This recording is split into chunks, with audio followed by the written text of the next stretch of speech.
आज की update news video में टॉप हेडलाइंस कुछ ऐसा है। यूएस इंडिया डिफेंस कोलैबोरेशन अगले 20-30 सालों के लिए एक स्ट्रैटेजिक बेट है। इंडियन एयरफोर्स ने एक्सरसाइज पीस ब्लैक के लिए उड़ान भरी और भावना कांत ने इतिहास रची। मिनिस्ट्री ऑफ डिफेंस ने सस्पेंड किया बिजनेस डीलिंग डेप्सिस सॉल्यूशन प्राइवेट लिमिटेड के साथ। भारत की अगली जनरेशन की सबमरीन के लिए हुआ निगोशिएशन फेज।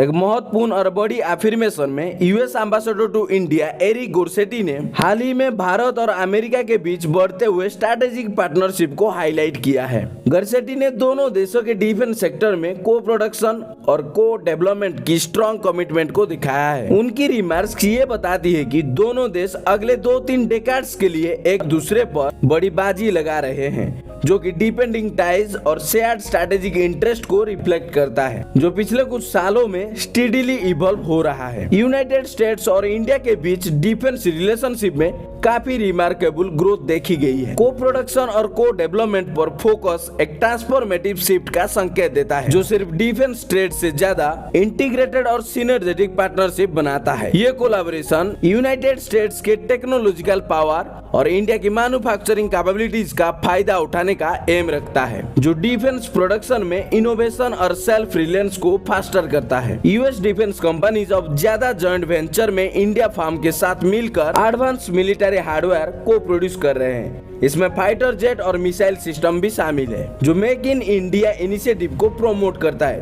और इंडिया की डिफेंस मैन्युफैक्चरिंग कैपेबिलिटीज को एनहांस करता है। ये पार्टनरशिप जॉइंट रिसर्च और डेवलपमेंट इफेक्ट पर भी फोकस करेगी, जो क्रिटिकल एरिया जैसे स्टील्थ टेक्नोलॉजी, इलेक्ट्रॉनिक वेरफेयर और नेक्स्ट जनरेशन कम्युनिकेशन सिस्टम में इनोवेशन को बढ़ावा देगी। इंडियन एयरफोर्स की टीम एक्सरसाइज पीस ब्लैक 24 के लिए निकल गई है, जो एक major multinational air combat drill है जो साउदर्न हेमिस्फीयर में होती है। टीम ने इंडोनेशिया में एक ट्रांजिट स्टॉप किया और Su-30 MKI fighter jets Halim Perdana Kusuma International Airport पर लैंड हुए। India ambassador to Indonesia mister Sandeep Chakraborty ने इंडियन एयरफोर्स कंटीजेंट का स्वागत किया। ये स्टॉप ओवर इंडिया और इंडोनेशिया के बीच मजबूत मिलिट्री टाइज को दिखाता है। ये impressive long range deployment Indian air force के IL-78 टैंकर्स की वजह से पॉसिबल है। उनकी एरियल रिफ्यूलिंग कैपेबिलिटीज इंश्योर करती है कि Su-30 MKI फाइटर्स अपने डेस्टिनेशन तक पहुंच सके और एक्सरसाइज पर पूरी तरह से पार्टिसिपेट कर सके। इस मिशन की एक और खासियत फ्लाइट लेफ्टिनेंट भावना कांत की पार्टिसिपेशन है। Su-30 MKI उड़ाने वाली पहली महिला फाइटर पायलट में से एक है। कांत की मौजूदगी इंडियन एयरफोर्स के लिए एक हिस्टोरिक मोमेंट है और कॉम्बैट एविएशन में महिलाओं की बढ़ते रोल को दिखाता है। Exercise Pitch Black Indian air force के लिए एक वैल्यूएबल प्लेटफॉर्म ऑफर करता है, जहां वो अपने कॉम्बैट स्किल्स को और तेज कर सकता है, इंटरनेशनल पार्टनर के साथ ट्रेन कर सकता है और अपने बढ़ते हुए एयर पावर कैपेबिलिटीज को शोकेस कर सकता है। Su-30 MKI फाइटर्स और IL-78 टैंकर्स की पार्टिसिपेशन इंडिया के रीजनल सिक्योरिटी के प्राप्ति कमिटमेंट और लॉन्ग डिस्टेंस पर फोर्स प्रोजेक्ट करने की कैपेबिलिटीज को अंडरलाइन करती है।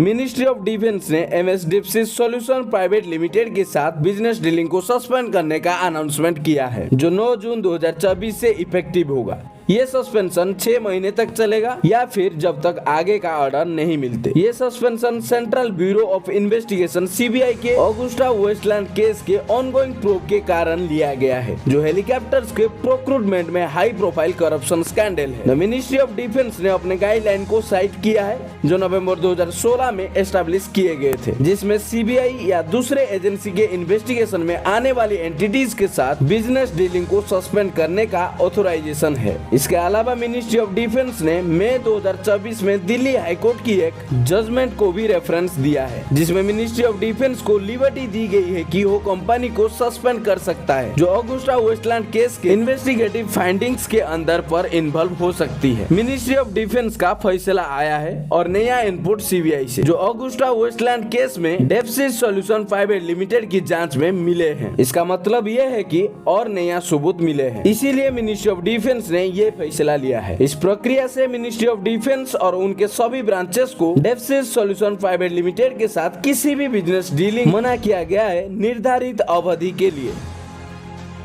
भारतीय नेवी के लिए 6 नेक्स्ट जेनरेशन की सबमरीन की खोज एक महत्वपूर्ण मोड़ पर पहुंच रही है। दोनों कंटेंडर्स नवंतिया की S-80 और थाइसन क्रूप मारिन सिस्टम की T-214 पर फील्ड इवैल्यूएशन ट्रायल्स पूरी हो चुकी है। अब ये प्रोग्राम सिलेक्शन और निगोशिएशन की स्टेज में प्रवेश करने वाला है। भारतीय नेवी फील्ड से प्राप्त परफॉर्मेंस डाटा को ध्यान से एनालाइज करेगी ताकि वो सबमरीन को चुन सके जो उनके ऑपरेशन के रिक्वायरमेंट को सबसे अच्छे से पूरा करे। इस चयन के बाद चुने गए वेंडर्स के साथ दाम की समझौता शुरू किया जाएगा। भारतीय नेवी ने पहली सबमरीन में कम से कम 45% देसी सामग्री का इस्तेमाल जरूरी बनाया है, जो अंतिम सबमरीन तक 60% तक बढ़ेगी। दिलचस्प बात यह है कि दोनों कंपनी ने पहले ही वेसल में 60% से अधिक देसी सामग्री का प्रस्ताव दिया है। अगर समझौता प्रक्रिया तेजी से चलती रहे तो डील्स लेट 2025 या अर्ली 2026 तक हो सकता है। डील्स के बाद पहली सबमरीन की उम्मीद है कि 2032 या 33 तक डिलीवरी हो जाएगी। भारतीय नेवी के रिक्वायरमेंट फॉर प्रपोजल की टाइमलाइन को ध्यान में रखते हुए जर्मनी इस कॉन्ट्रैक्ट को लेकर काफी उत्साहित है।